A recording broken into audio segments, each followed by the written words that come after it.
Ko'p son texnik ustalarimizga video qilib chiqaryapman. Xudo xolasa manfaatli bo'ladi. Videoni oxirigacha ko'rasizlar.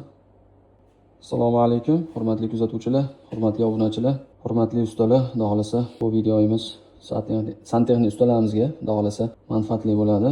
Ko'p ustalarimiz buni biladiganlar bor, bilmaydiganlar bor. Boylan T7 katyolimiz yangi ustanovka qilgandan keyin, suv bilan to'ldirgandan keyin ichiga havo yig'ilib qoladi. Shu havosini o'zini funksiyasi bor bu katyolda.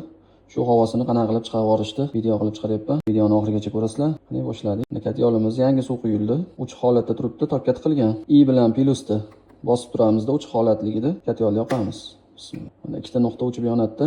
P0 chiqadi. P0 chiqqandan keyin i'ni bitta bosib qo'yamizda. Xudo xolasa mana nasosda o'zi ishlayapti. Katyolning ichida suv aynalyapti. Shu havosini chiqarib yuborishga harakat qiladi. Havos chiqqandan keyin bemalol yoqib katyolni ishlataverasizlar. Video yoqqan bo'lsa, like bosishni unutmanglar. Xudo xolasa obuna bo'lishni unutmanglar. Ko'p son texnik ustalarimizga bu videoni jo'natib bersizlar. Xudo xolasa shunaqangi qiziq videolar qo'yishga harakat qilamiz. Sog' bo'linglar, salomat bo'linglar.